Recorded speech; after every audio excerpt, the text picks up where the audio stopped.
तो मनुष्य का परम धर्म क्या है, पहला प्रश्न किया सूत जी महाराज। तो आज श्री सूत जी महाराज ने बड़ा सुंदर उत्तर दिया है सज्जनों। कहा है कि मनुष्य के लिए सर्वोच्च धर्म यदि कुछ है तो वो है भगवान कृष्ण के चरणों में प्रीति हो जाना।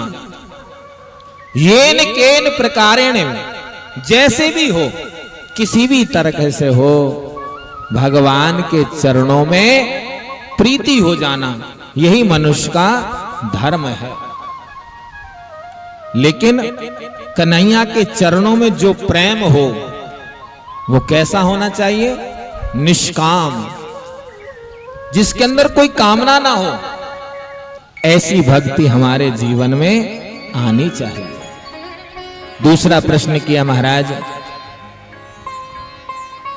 शास्त्रों का सार क्या है?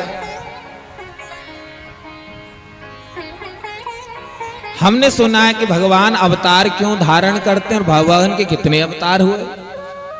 तो श्री सूत जी महाराज कहते हैं शास्त्रों का सार भैया एक ही है,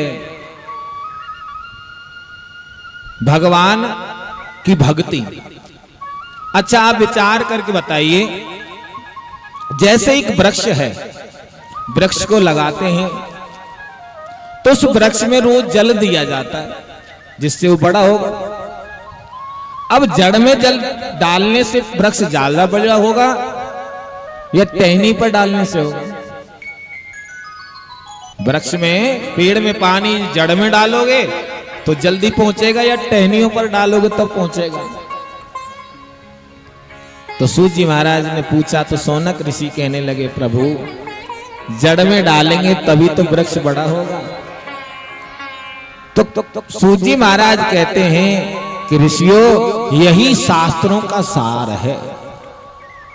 हमारे 4 वेद, 6 शास्त्र, 18 पुराण, उपपुराण, उन सब का निचोड़ एक ही है कि भैया भगवान की भक्ति करो।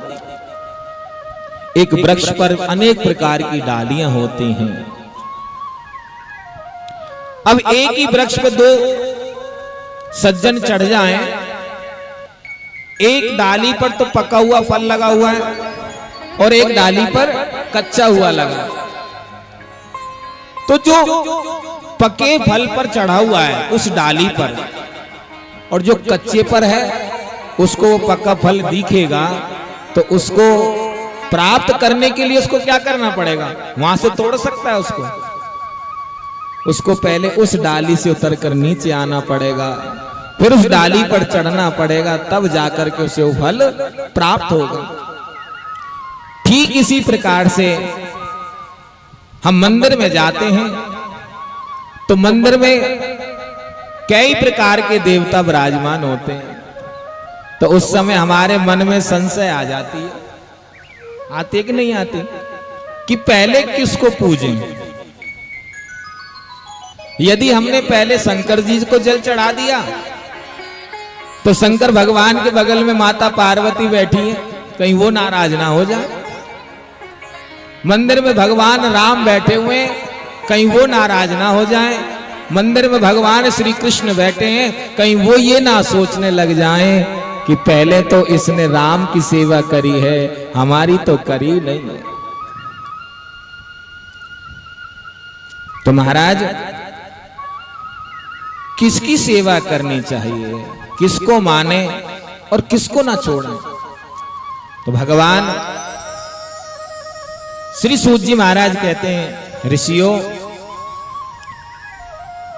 जितने देवता हैं मानो सबको, लेकिन निष्ठा एक में रखनी चाहिए। एक साधे सब सद है, सब साधे सब जाए।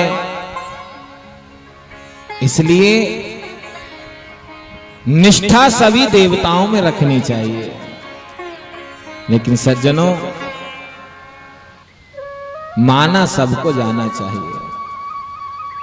तीसरा प्रश्न पूछा कि प्रभु हमें यह बताएं कि भगवान जन्म क्यों लेते हैं? भगवान जन्म क्यों लेते हैं?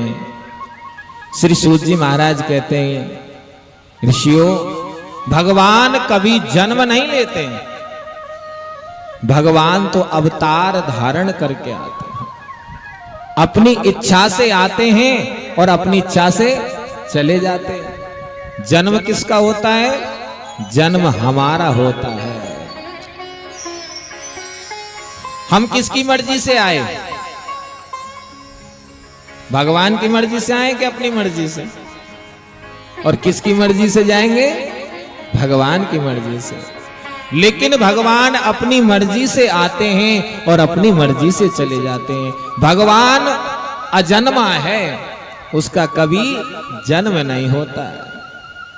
सज्जनों, आप ऐसे समझो, एक कुएं में एक मनुष्य गिर गया, एक कुएं में एक सज्जन गिर गए। अब आसपास के लोगों को पता लगा तो दौड़ कर गए, जाकर देखा तो वो कुएं में गिर गया। अब धीरे धीरे वहां भीड़ इकट्ठी होने लगी। अब सब कह रहे हैं कि भैया इसको बचाया कैसे जाए, इसको बचाना तो पड़ेगा। तो एक सज्जन ने एक रस्सी लेकर आए और उस रस्सी को पेड़ में बांध दिया, और पेड़ में बांधने के बाद उस रस्सी को उस कुएं में डाल दिया। और जैसे कुएं में डाली, उस रस्सी के द्वारा वो नीचे उतर गया। नीचे जब उतरा तो जाकर जो कुएं में गिरा हुआ है उससे जाके बात करने लगा, भैया चिंता की कोई बात नहीं है, अब मैं आ गया हूं, अब मैं तुम्हें यहां से बचा करके ले जाऊंगा। उसके मन को शांति मिल गई कि अब तो मेरे प्राणों की रक्षा हो जाएगी। उसी समय एक वहां घूमते घूमते एक सज्जन और आ गए। उन्होंने कहा कि भैया क्या बात हो गई, इतनी भीड़ इकट्ठी क्यों हो रही है? तो कहने लगे जो पहले से वहां खड़े हैं कि भैया इस कुएं में एक आदमी गिर गया है। अच्छा भैया जरा हटना, मुझे भी देखने देना है। तो उसने जाकर कुएं में जब झांक कर देखा तो उसको दो नजर आए। तो वो सज्जन कहने लगे, भैया बहुत झूठ बोलते हो, हमसे कह रहे हैं किसी में एक आदमी गिर गया है, इसमें तो दो हैं। तो जो पहले से वहां खड़े थे वो कहने लगे, भैया हम झूठ नहीं बोल रहे, हम सत्य बोल रहे हैं। इसमें गिरा तो एक ही था, एक तो अपनी मर्जी से गया है, एक तो अपनी मर्जी से गया है, उसको निकालने के लिए। सज्जनों, ठीक उसी प्रकार से हम तो संसार रूपी कुएं में गिरे पड़े हैं। हमें तो बचाने के लिए भगवान स्वयं अपनी मर्जी से आते हैं और अपनी मर्जी से हमें हमारा उद्धार करके चले जाते हैं। प्रेम से बोलो राधे राधे। क्योंकि भगवान कभी राक्षसों को मारने के लिए नहीं आते। यदि भगवान राक्षसों को मारने के लिए आते तो भगवान तो उनको पैदा ही नहीं होने देते, हाँ? गर्भ में ही नष्ट कर देते। जो भगवान तो भगवान है, भगवान तो अपने भक्तों के लिए इस भूमंडल पर आते हैं। इसलिए सज्जनों, भगवान तो अजन्मा है। मेरे गोविंद का कभी जन्म नहीं होता, अवतार धारण करके आते हैं। तीसरा प्रश्न किया है महाराज, जब जब होए धर्म की हानि, वाणहि मोरे असुर अभिमानी, तब तब धरे प्रभु विदित शरीरा। जब जब धर्म की हानि होती है तब तब भगवान इस भूमंडल पर अनेक अनेक रूप धारण करके आते हैं। और प्रभु, आपने पूछा कि भगवान के अवतार कितने होते हैं, तो श्री सूत जी महाराज कहते हैं कि भगवान के 24 अवतार हैं। कितने? 24 अवतार। तो आज सूत जी महाराज बता रहे हैं कि भगवान के 24 अवतार हैं। पहला अवतार भगवान ने सनक, सनंदन, सनातन और सनत कुमार के रूप में अवतार धारण करके आए हैं। दूसरा अवतार भगवान ने 12 का धारण किया है और तीसरा अवतार भगवान ने संत नारद के रूप में प्रकट हुए हैं। चौथा अवतार भगवान नारायण से नर बने, नर अवतार नारायण अवतार धारण किया। पांचवा अवतार भगवान ने कपिल देव के रूप में प्रकट हुए हैं। छठा अवतार भगवान ने दत्तात्रेय महाराज के रूप में प्रकट हुए। सातवां अवतार भगवान ने यज्ञ नारायण के रूप में प्रकट हुए। जो हम यज्ञ करते हैं वो भगवान नारायण का ही अवतार है। 12वां अवतार भगवान धन्वंतरी के रूप में आए हैं और 13वां अवतार भगवान ने मोहिनी रूप धारण किया है। 14वां अवतार भगवान ने नरसिंह रूप में भगवान प्रकट हुए। 15वां अवतार भगवान ने वामन भगवान का रूप धारण करके राजा बलि के द्वार पर भिक्षा मांगी है। और 16वां अवतार भगवान ने परशुराम के रूप में धारण किया है। 17वां अवतार वेद व्यास जी के रूप में प्रकट हुए, जिन्होंने श्रीमद् भागवत कथा की रचना करी है। वेदों के ज्ञाता श्री वेद व्यास जी के रूप में भगवान नारायणी प्रकट हुए हैं। और 18वां अवतार भगवान ने राम के रूप में धारण किया है। 19वां अवतार भगवान बलराम बनकर शेषनाग अवतार से आए हैं। और 20वां अवतार मेरे गोविंद कन्हैया का रूप धारण करके भगवान इस भूमंडल पर आए हैं। 21वां अवतार भगवान हरि के रूप में प्रकट हुए और 22वां अवतार भगवान हंस के रूप में प्रकट हुए। हंस जो है वो भगवान का ही अवतार है। और हंस के अंदर कितनी बड़ी भगवान दे, वो दूध को अलग कर देता है और पानी को, यदि दूध में पानी मिला दो और हंस के आगे रख दो, वो दूध को पी जाएगा और पानी को छोड़ जाएगा। ये हंस अवतार भगवान का है। 23वां अवतार भगवान ने बुद्ध के रूप में अवतार धारण किया। बुद्ध भगवान को जानते हो? हैं? गौतम बुद्ध।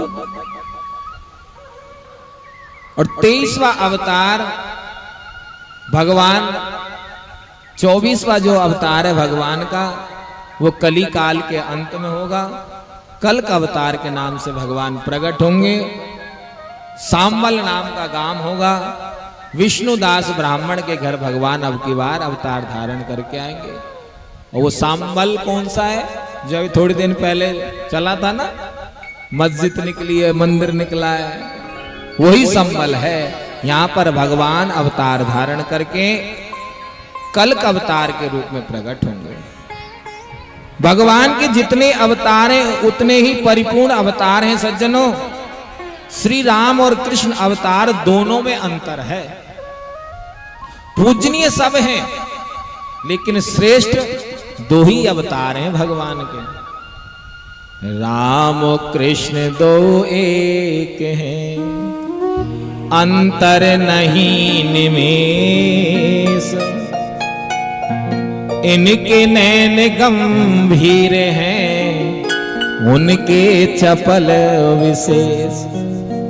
इन दोनों में कोई अंतर नहीं है, बस राम और कृष्ण में एक ही अंतर है। भगवान राम को आप कभी भी देखना, किसी भी चित्र में देखना, हमेशा भगवान राम के नैनों में गंभीरता होगी। और मेरे गोविंद की किसी भी फोटो को देख लेना, हाँ, सब में महाराज चपलता है, मुस्कुराते हुए मिलेंगे। प्रसन्न रहना है सज्जनों। यदि प्रसन्न रहना है और प्रसन्न रहने की यदि चेष्टा करनी है तो सिर्फ श्री कृष्ण के जीवन को पढ़ लेना। जितना संकट भगवान गोविंद के पास आया है उतना संकट तो हमारे जीवन में कभी नहीं आ सकता।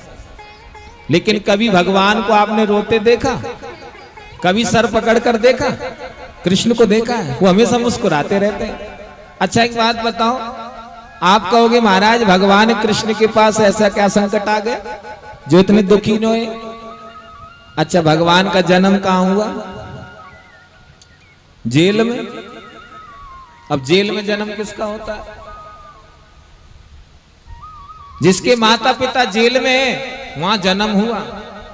जन्म होते ही महाराज माता पिता का मुख भी नहीं देखा, मां का स्तनपान भी नहीं किया भगवान ने, और पैदा होते ही दूसरे घर चले गए। दूसरे के घर लालन पालन हुआ।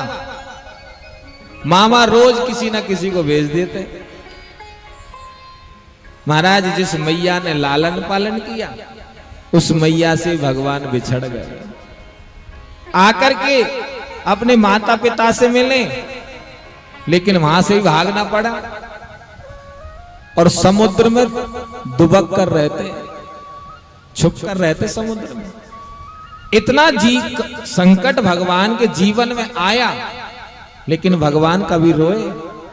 और हमारे जीवन में थोड़ा सा भी आ जाए तो सबसे पहले पता किसको फेंकते हैं? भगवान को। क्यों? क्या फल खाने से हमारा पेट खराब हुआ कि नहीं हुआ? खाना खाने से हमारा कितनी बार पेट खराब हो जाता है, बीमार हो जाते हैं। क्या खाना छोड़ा कि इससे हमारा शरीर को नुकसान हुआ? छोड़ दिया? नहीं छोड़ा। लेकिन भगवान को पूजा पाठ बंद कर देते हैं। क्यों? इतने दिन से भगवान भोलेनाथ पे जल चढ़ा रहे हैं, इतनी सेवा करते हैं, लेकिन भगवान हमारी सुनता नहीं है। क्या फायदा है? इतना पैसा लगा दिया तो कथा में कराने में कोई फल मिला नहीं, बेकार है सब। अच्छा भगवान को त्याग दिया।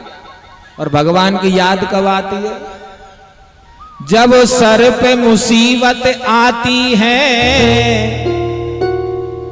तो कहता है प्रभु कष्ट हरो।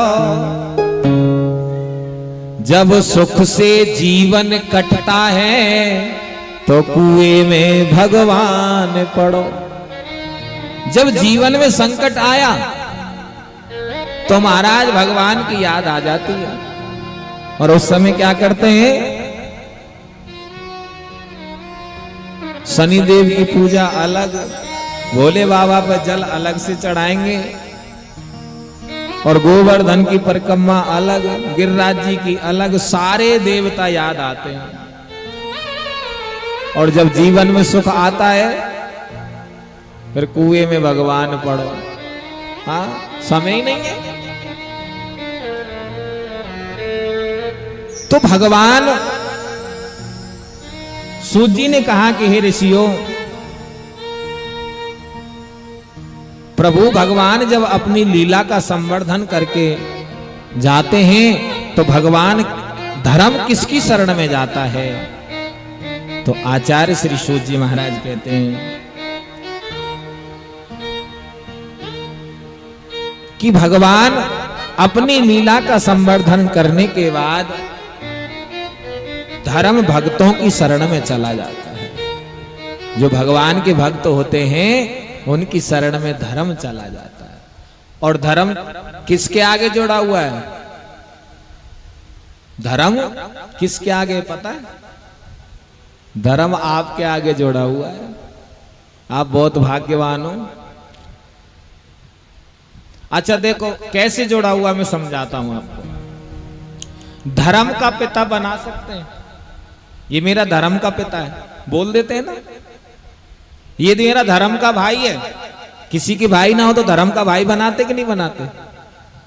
धर्म का पिता भी बना लेते हैं, धर्म की माँ भी बना लेते हैं। लेकिन कोई स्त्री ये कह सकती है मेरा धर्म का पति है? कह सकती है? और कभी कार्ड लिखते हैं, निमंत्रण कार्ड लिखा जाता है तो उसमें क्या लिखते हैं? अमुक धर्म पत्नी, अमुक धर्म पत्नी। तो धर्म किसके आगे जोड़ा हुआ है? माताओं के आगे जोड़ा हुआ है। कोई द्वार पर मांगने वाला आता है तो सबसे पहले भिक्षा कौन डालती है? और कहीं कथा हो, कहीं सत्संग हो, और किसी भी तीर्थ में जाकर देख लो, सबसे ज्यादा संख्या किसकी मिलती है? क्यों? क्योंकि धर्म इनके आगे है, धर्म इनके साथ जुड़ा हुआ है। और सज्जनों, आदरणीय श्री सूत जी महाराज कहते हैं, जिसके जीवन में लोभ है, लालच है, अहंकार है, उससे भगवान बहुत दूर है। कहा है, जो तू चावे शांति को, जो तू चाहवे शांति को, राखो और न आस, लोभ त्याग वर गिन ले, सब सुख तेरे पास। लोभ को त्याग दो तो सारे सुख हमारे जीवन में आ जाते हैं। लोभ और तृष्णा की नदी, लोभ और तृष्णा की नदी, वहां न पग ठहराए, और इन दोनों को लांघ के ब्रह्मलोक को जाए। जिनके जीवन में लोभ और तृष्णा रहती है, उनका पैर कभी नहीं रुकता महाराज। हाँ, और जो इन दोनों चीजों को लांघ देता है सज्जनों, वो ब्रह्मलोक को पहुंच जाता है। जिसने काम, क्रोध और मद, लोभ इनको जीत लिया, उसको गोविंद की प्राप्ति हो जाती है। रे मन जग सब तड़प है, माया के भय दास, सत्य की संपत्ति छोड़ के वस्तुओं की कर आस। खाली वस्तुओं की आस करते हैं। देख पराई चोपड़ी, मत ललचावे जीव, और रूखी सूखी खाए के तो ठंडो पानी पी। अरे पड़ोसी ने महाराज 4 मंजिल की बिल्डिंग बना ली, उससे हमें क्या लेना देना? पड़ोसी महाराज 15, 20, 25 लाख की गाड़ी खरीद के लिए आया तो बहुत खुशी की बात है। भगवान उसको और दे, वो उसका भाग्य है, उसका कर्म है, वो मेहनत कर रहा है, हमें क्या करना है? लेकिन जो वस्तुओं की आस को त्याग देता है, उसको भगवान बहुत कुछ देते हैं। और जीवन में जो क्रोध करता है, क्रोध करने से बहुत नुकसान होता है सज्जनों। चिंता करने से चिता बन जाती है। जो ज्यादा चिंता करते हैं, अच्छा एक बात बताओ, चिंता करने से क्या होगा?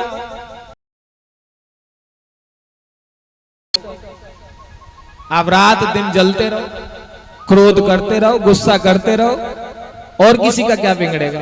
शरीर हमारा ही घटेगा, बीमारी हमारे अंदर उत्पन्न होंगी। इसलिए चिंता को घटाना है और चिंतन को बढ़ाना है। जिसके जीवन में चिंतन बढ़ जाता है, उनको महाराज गोविंद मिल जाते हैं। प्रेम से बोलो राधे राधे। जली जली अग्नि क्रोध की, जली जली अग्नि क्रोध की, चहुं दिस लग रही आग, भीतर शांति जल रही, अरे जाग सके तो जाग। सारे संसार में महाराज आग लगी हुई है, और आग किस चीज की लगी है? तृष्णा की, देश भाव की, ईर्ष्या की। चारों दिशाओं में आग लग रही है, और इस अग्नि में जो हमारे अंदर जो शांति बैठी है, वो जल रही है। क्रोध अग्नि घट में बढ़े। क्रोध की अग्नि कहां बढ़ती है? जो घट है हमारा हृदय, क्रोध अग्नि घट में बढ़े, जले सकल संसार। जो अपने को शांत करे वो घट स्वर्ग के द्वार। जिसने अपने जीवन में शांति को धारण कर लिया है वही स्वर्ग के द्वार पड़ जाते हैं महाराज। और जो रात दिन क्रोध करते हैं तो क्या होगा? कितने शुद्ध कर्म किए। बहुत सुंदर बात कह रहे हैं। कितने शुद्ध कर्म किए, एक क्रोध की धार। किया कराया सब गया, जब आया अहंकार। आप कितनी भी पूजा कर लो, कितने भी पाठ कर लो महाराज, एक क्षण के क्रोध करने से सब नष्ट हो जाता महाराज। और हमने जो भी कुछ किया है, जिसके जीवन में अहंकार आ गया समझ लो सब नष्ट हो गया। आपने 5,000 रुपए दान कर दिए किसी को और अहंकार में कहो फिर मैंने दिया है, मैंने कराया है, तुम्हारा जो मिट्टी हो जाता है। दान क्या है? इस हाथ ने दिया, दूसरे को पता भी ना लगे, उसको दान कहते हैं। और लेकिन जो गाते हैं वो दान थोड़ा ना, वो तो नाम है।